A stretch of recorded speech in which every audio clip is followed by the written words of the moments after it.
لو تناهيتم إلى سر الحياة وصنعتم كائنا حيا نرى. بعض ہمارے اہل علماء کرام شیعہ کو پکا کافر کہتے ہیں اور بعض کافر کا بھائی کافر کہنے میں کافر وافر شیعوں میں 20 قسم کے لوگ ہیں، معتدل بھی ہیں. تو میں یہ کہتا ہوں کہ کسی مسلک کو کافر کہنے کے بجائے آپ یوں بولو کہ جس کا یہ عقیدہ ہے وہ کیا ہے؟ کافر ہے. جو نبی کو حاضر ناظر جانتا ہے بلا کسی تعویل کے وہ کیا ہے؟ کافر ہے. جو نبی کو مشکل کشا مانتا ہے بلا کسی تعویل کے وہ کیا ہے؟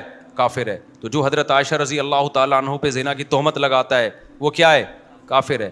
تو چاہے وہ سنی ہو، چاہے وہ شیعہ ہو، چاہے وہ بریلوی ہو، کیونکہ نام فرقوں کے لے کے اس میں ایک تو مبالغہ بہت ہو جاتا ہے. بعض دفعہ سارے وہ کر نہیں رہے ہوتے ہیں، ہم سب کو لپیٹ دیتے ہیں اور پھر فرقواریت اس سے بڑھتی ہے، نفرتیں پھیلتی ہیں.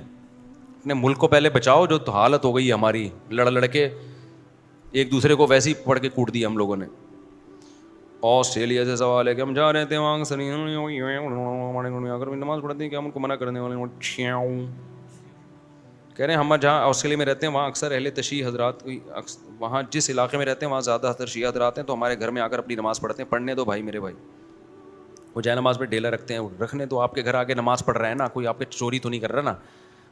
بار بار میں ایک بات کہتا ہوں، دوسرے کے مسلک کو چھیڑو نہیں، اپنے مسلک کو چھوڑو نہیں. ہاں جب وہ حق کی تلاش میں آپ کے پاس آئے دلائل، تو علماء سے دلائل پوچھ کے اس کو محبت کے ساتھ سمجھا دو. مان جائے ٹھیک ہے، نہیں مانے تو اس کی مرضی ہے بھائی. اتنی دنیا میں اور کچھ ہو رہا ہے تو کیا ہو گیا.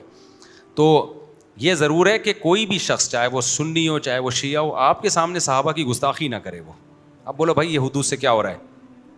دیکھو کوئی عیسائی آپ کے گھر آتا ہے، وہ نبی کو نبی نہیں مانتا نا، تو آپ کو پہلے سے پتہ ہے نہیں مانتا، پھر بھی آپ کے گھر آتا ہے، کھانا کھا کے چلا جاتا ہے. لیکن وہ آ کے آپ کے پیغمبر کو برا بھلا کہنا شروع کر دے، تو آپ کہو گے بھائی اب یہ کیا ہو رہی ہے؟ یہ زیادتی ہو رہی ہے. آپ کہو گے یہ کیا ہو رہی ہے؟ یہ زیادتی. تو کوئی بھی شخص آئے آپ کے سامنے سیدنا معاویہ کو برا بھلا کہنا شروع کر دے، حضرت ابو سفیان کو، ابو بکر کو، حضرت عائشہ کو، آپ بولیں بھائی آپ آئیں اپنی نماز پڑھیں، آپ کا ایک مسلک ہے، ایک فقہ ہے، آپ اس طریقے سے پڑھیں، ہم نے منع نہیں کیا آپ کو. میں تو یہاں تو شیعہ لوگوں کو کہتا ہوں، اور آئے بھی ہیں بہت سارے مسجدوں میں، بیان بھی سنتے ہیں. ایک دن کسی جذباتی نے پکڑ لیا کہ شیعہ آئے نکالو. میں نے کہا تو مجھے بہت غصہ آیا. میں نے کہا کس بیس پہ نکال رہے ہو بھائی؟ آپ مجھ سے پوچھے بغیر آپ یہ کام کر رہے ہو.